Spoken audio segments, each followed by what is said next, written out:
সাত শ্রেণীর ব্যক্তিকে কিয়ামতের দিন আল্লাহ তাআলা আরশের ছায়ার নিচে ছায়া দিবে। এই বিখ্যাত হাদিসটা আপনাদের সামনে উপস্থাপন করবার চেষ্টা করব এবং আশা করব যে আপনারা মনোযোগ দিয়ে শুনবেন, যাতে করে শেষে আপনাদের কাছ থেকে আমি 1-2 মিনিটের সামান্য কিছু ফিডব্যাক নিতে পারি যে আপনারা কতটুকু বুঝতে পারবেন।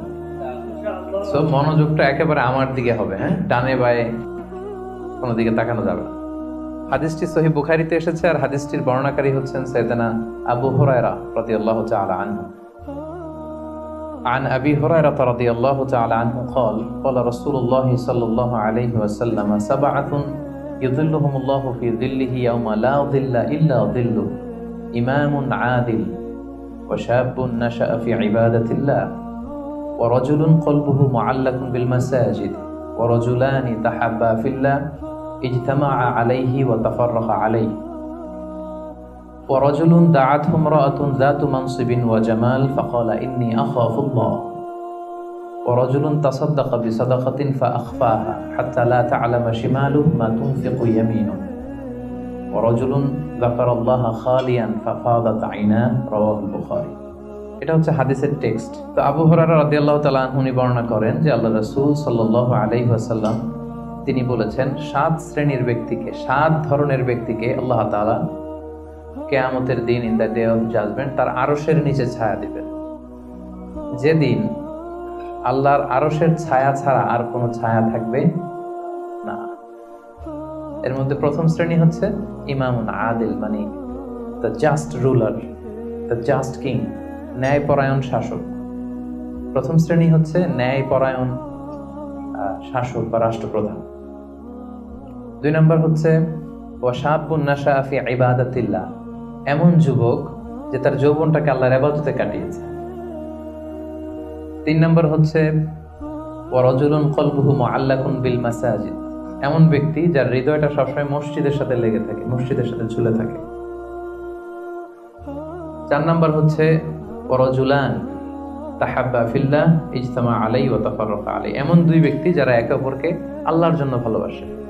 পৃথক হলেও আল্লাহর জন্য ভালোবাসাটা বজায় থাকে, একসাথে থাকলেও আল্লাহর জন্য ভালোবাসাটা বজায় থাকে। 5 নম্বরে হচ্ছে এমন ব্যক্তি দাআতহুম ইমরাআতুন যাতু মানসিবিন ওয়া জামাল, এমন ব্যক্তি যাকে সম্ভ্রান্ত বংশের খুব সুন্দরী রূপসী ভেরি বিউটিফুল লেডি একজন নারী তাকে পাপ কাজের জন্য আহ্বান করেছে, কিন্তু সেই পাপ কাজে সাড়া না দিয়ে প্রত্যাখ্যান করে বলেছে ইন্নী আখাফুল্লাহ, আমি এই কাজ করতে পারবো না, কারণ আমি ভয় পাই একজনকে, তিনি কে? আমি আল্লাহকে ভয় পাই।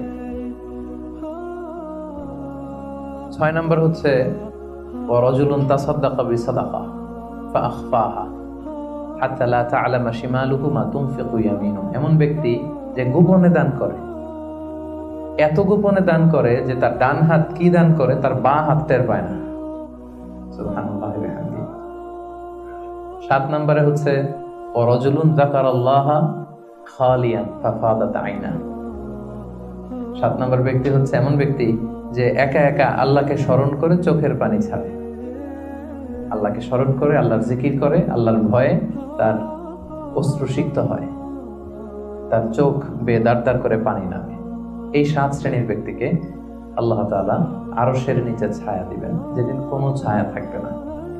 এই হচ্ছে হাদিসের সরল বঙ্গানুবাদ। হাদিসটি সহিহ বুখারীতে এসেছে। হাদিসের টেক্সট থেকে পরে যে সহজ সরল বঙ্গানুবাদ করলাম, এটা আপনাদের মোটামুটি বুঝে আসছে না? বুঝে এসেছে। এরপরে ব্যাখ্যা করলে আরো ভালো বুঝতে পারবেন। এই হাদিসটির বর্ণনাকারী হচ্ছে আবু হুরায়রা রাদিয়াল্লাহু তাআলা। আবু হুরায়রা রাদিয়াল্লাহু তাআলা আনহুর নাম শুনেছেন আপনারা? আল্লাহ রাসূল সাল্লাল্লাহু আলাইহি ওয়াসাল্লাম একজন বিখ্যাত সাহাবী। ওনার নাম কিন্তু আবু হুরায়রা না, ওনার নাম হচ্ছে আব্দুর রহমান। আবু হুরায়রা রাদিয়াল্লাহু তাআলা আনহুর আসল নাম কি? সবাই বলতে হবে, আব্দুর রহমান। তো উনি আবু হুরায়রা হলেন কি করে? হিররাতুন মানে বিড়াল, আর হুরায়রা মানে ছোট্ট বিড়াল। তো উনি বিড়াল পালতেন, বিড়াল নিয়ে দুষ্টামি করতেন। আমাদের অনেকে শখ আছে, ঘরে আমরা বিড়াল পালি। তো উনি একবার ঢোলা জামা, এই জুব্বার আস্তিনের মধ্যে বিড়াল নিয়ে রাসূল সাল্লাল্লাহু আলাইহি ওয়াসাল্লামের কাছে আসছেন। আল্লাহ রাসূল দেখলেন যে আবু হুরায়রা বিড়াল নিয়ে দুষ্টামি করতেছে। তো আল্লাহ রাসূল সাল্লাল্লাহু আলাইহি ওয়াসাল্লাম রসিকতা করে মজা করে ডাক দিলেন, ইয়া আবা হুরায়রা, এই বিড়ালের বাবা। আসলে নাম কি ছিল? আব্দুর রহমান। টাকা দরকার ছিল ইয়া আব্দুর রহমান। এটা না ডেকে রাসূল সাল্লাল্লাহু আলাইহি ওয়াসাল্লাম মজা করে বললেন, ইয়া আবা হুরায়রা, হে বিড়ালের বাবা। রাসূল সাল্লাল্লাহু আলাইহি ওয়াসাল্লাম কিন্তু এরকম মজা প্রায় করতেন, প্রায় সাহাবাদের মধ্যে তিনি মজা করতেন, রসিকতা করতেন, তবে এটা হালাল রসিকতা ছিল, হালাল এন্টারটেইনমেন্ট। রাসূল সাল্লাল্লাহু আলাইহি ওয়াসাল্লাম একটু রসিকতা করে বললেন, ইয়া আবা হুরায়রা, হে বিড়ালের বাবা।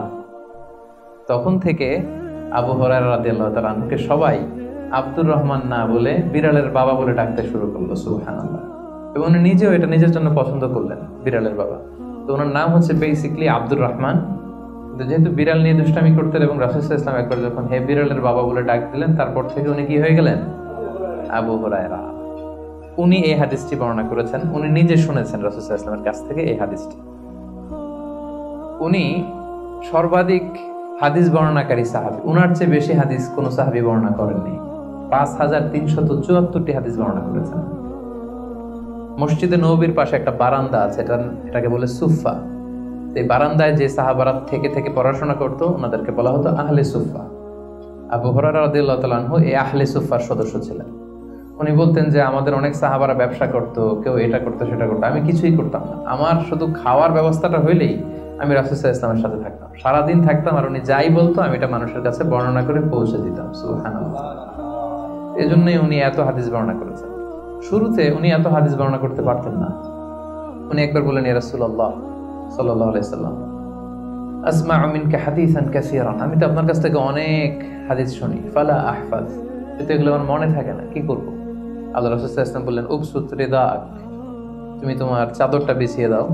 আবু হুরায়রা রাদিয়াল্লাহু তাআলা আনহু চাদর বিছিয়ে দিলেন। রাসূল সাল্লাল্লাহু আলাইহি ওয়াসাল্লাম ওই চাদরের মধ্যে এরকম হাত বুলিয়ে দিলেন, বললেন এবার এটা গায়ে দাও।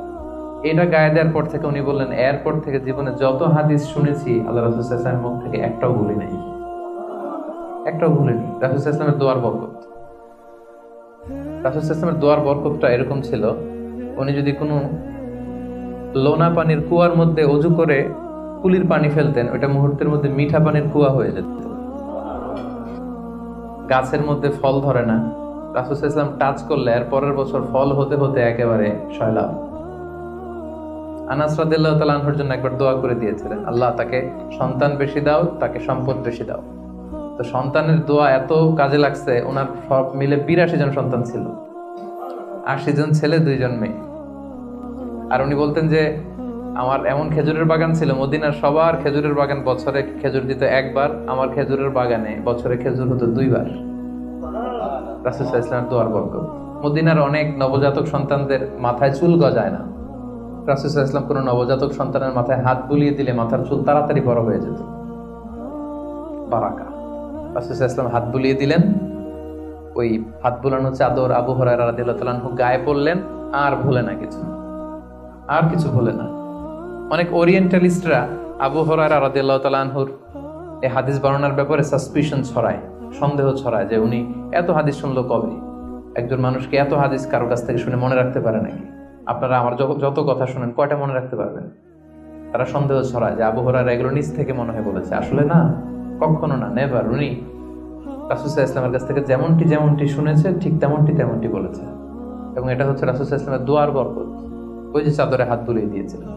তাহলে হাদিসের যে বর্ণনাকারী আবু হুরায়রা রাদিয়াল্লাহু তাআলা আনহু, ওনার ব্যাপারে একটা ছোটখাটো ধারণা পেয়ে গেলেন না আপনারা? এবার আমরা হাদিসে চলে যাই।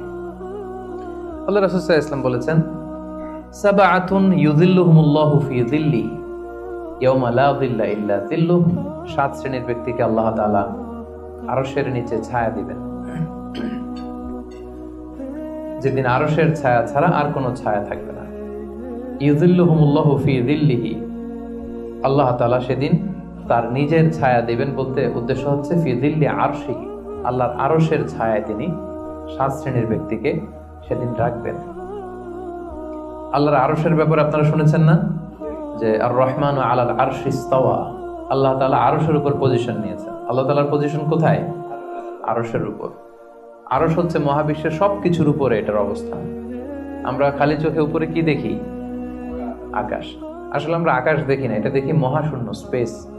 প্রথম আকাশ যে কত বড় তার কোনো হিসাব নাই। এই যে পৃথিবী থেকে সূর্য 13 লক্ষ গুণ বড়, পুরো পৃথিবীটাই তো আমাদের দেখার সুযোগ হয়নি। এই পৃথিবীর চেয়ে নাকি এবার সূর্য কয় গুণ বড়? Can you imagine that? 13 লক্ষ গুণ বড়। সূর্যের চেয়ে এরকম কোটি কোটি গুণ বড় তারা আছে। এরকম বিলিয়ন বিলিয়ন তারা নিয়ে আমাদের গ্যালাক্সির নাম হচ্ছে মিল্কি ওয়ে। এটার পরে আরেকটা গ্যালাক্সি সবচেয়ে কাছের অ্যান্ড্রোমেডা, ওটা আরো বড়। ওইখানে বিলিয়ন বিলিয়ন ট্রিলিয়ন গ্যালাক্সি, এরকম প্রত্যেকটা গ্যালাক্সি ঘুরছে, প্রত্যেকটা তারা তাওয়াফ করছে মহাশূন্যে। এরকম হাজার কোটি তারা নিয়ে আমাদের প্রথম আকাশের মহাশূন্য। প্রথম আকাশ কিন্তু অনেক উপরে। এই যে নাসার বিজ্ঞানীরা, অমুক বিজ্ঞানীরা রকেট দিয়ে এখানে যায় ওখানে যায়, এরা প্রথম আকাশের 1 কোটি ভাগের 1 ভাগও এখন অর্জন করতে পারেনি। ওই প্রথম আকাশের পরে হচ্ছে দ্বিতীয় আকাশ। ওই দ্বিতীয় আকাশের তুলনায় প্রথম আকাশটা কত ছোট শুনেন। আপনার হাতের আংটি দিয়ে আপনি বিশাল মাঠের মধ্যে ছেড়ে দেন, একটা মরুভূমির মধ্যে ফেলে দেন, পুরো মাঠের তুলনায় হাতের আংটি যত ছোট, আল্লাহর দ্বিতীয় আসমানের তুলনায় আল্লাহর প্রথম আসমানটা ঠিক তত ছোট। দ্বিতীয় আসমান আরো বড়, তৃতীয়টা আরো বড়, যত উপরে ঊর্ধ্বাকাশের যত কাহিনী একটার চেয়ে একটা বড়, এরকম 7টা আকাশ। তার উপরে সিদরাতুল মুনতাহা, বর্ডার এরিয়া। তার উপরে লা জামান লা মাকান, ওইখানে সময়ের হিসাব নাই, স্পেস নাই, সময় নাই। কারণ আল্লাহর সময় দিয়ে বাঁধা যায়? আমাদের যেমন বসতে জায়গা লাগে, আল্লাহর পজিশন নিতে কি জায়গার প্রসঙ্গটা আসে না? কারণ লাইসা কামিসলিহি শাই, উনি কারো মতো না, উনি উনার মতো। ওয়ালাম ইয়াকুল্লাহু কুফুয়ান আহাদ, তার মতো কেউ নাই। তো তিনি কার মতো? তিনি তার মতো। তার মতো কেউ নাই, তো তিনি কার মতো? তিনি তার মতো। তার উপরে হচ্ছে আল্লাহর কুরসি, তার উপরে আল্লাহর আরশ, সেখানে আল্লাহর পর্দা। এই পর্দার পেছনে আল্লাহ তাআলার সত্তা। আমাদের বাড়ির পর্দাগুলো কি দিয়ে তৈরি বলেন তো? কাপড় দিয়ে। আল্লাহর পর্দাগুলো আলো দিয়ে তৈরি, নূরের পর্দা। পর্দাটাই আলো। এজন্য সাহাবারা জিজ্ঞেস করেছিলেন, ইয়া রাসূলুল্লাহ হাল রাআইতা রাব্বাক, আপনি কি মেরাজের রাতে আপনার রবকে দেখেছিলেন? রাসূল সাল্লাল্লাহু আলাইহি ওয়াসাল্লাম বলেছিলেন, নূরুন আন্না আরাহু, উনি তো নূর, আলোর পর্দা, চোখ ঝলসে যাওয়ার মতো অবস্থা, আমি কিভাবে দেখবো? তার মানে সরাসরি দেখেননি। আল্লাহ তাআলার সাথে সিক্রেট মিটিং হয়েছিল, কনভারসেশন হয়েছিল, কথাবার্তা হয়েছিল। তার উপরে হচ্ছে আরশ। ওই আরশের ছায়ার নিচে কিয়ামতের ময়দানে আল্লাহ তাআলা 7 শ্রেণীর ব্যক্তিকে স্থান দিবেন। কয় শ্রেণীর? 7 শ্রেণীর ব্যক্তিকে স্থান দিবেন, যে দিনটা হবে 50,000 সানাহ মিম্মা তা'উদ্দুন, 50,000 বছরের সমান একটা দিন, কিয়ামতের দিন। 50,000 বছর। মানুষগুলো সব হয়রান হয়ে যাবে। ইহশারুন নাসু ইয়াউমাল কিয়ামাতি হুফাতান উরাতান মুশাতান গুরলা। রাসূল সাল্লাল্লাহু আলাইহি ওয়াসাল্লাম বললেন, প্রতিটি মানুষ হুফাত, কারো পায়ে জুতা নেই। আমাদের প্রত্যেকের জুতা আছে না আজকে? সেদিন জুতা থাকবে না। উরাতান, নেকেড, উলঙ্গ। গাড়ি নাই, কিছু নাই, ঘোড়া নাই, গুরলা, জন্মদিনের পোশাকে সবাই পাগলের মতো। আম্মাজান আয়েশা বলেন, ইয়া রাসূল, এটা কেমন কথা? কারো গায়ে যদি ড্রেস না থাকে তো সবাই লজ্জা পাবে না? একে অন্যকে দেখে হাসাহাসি করবে না? আল্লাহ রাসূল সাল্লাল্লাহু আলাইহি ওয়াসাল্লাম বললেন, লিকুল্লি ইমরিইম মিনহুম ইয়াওমা ইযিন শাআনু ইউগনি। আয়েশা, সেদিনটা এত ভয়ঙ্কর হবে যে অন্যের কি অবস্থা এটা চিন্তা করতেই সে ভুলে যাবে। নিজের অবস্থা নিয়ে এত পেরেশানিতে সে থাকবে, ঘর্মাক্ত, ক্লান্ত, শ্রান্ত, পেরেশান। সূর্যটা একেবারে মাথার কাছে চলে আসবে। সূর্যের তাপে মাথার মগজগুলো গলে নাকের ছিদ্র, কানের ছিদ্র দিয়ে বেয়ে বেয়ে পড়বে। জিহ্বাটা কুকুরের মতো বেরিয়ে আসবে সামনের দিকে। মানুষ হাঁপাতে থাকবে, দৌড়াতে থাকবে, ক্লান্ত শ্রান্ত, কেউ কাউকে চেনে না। ইয়াউমা ইয়াফিরুল মারউ মিন আখিহি ওয়া উম্মিহি ওয়া আবিহি ওয়া সাহিবাতিহি ওয়া বানিহি।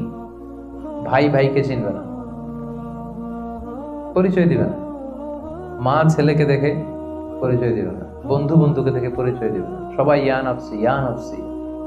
ওই ভয়ঙ্কর দিনে আল্লাহ তাআলা 7 শ্রেণীর লোককে তার আরশের নিচে ছায়া দিবেন।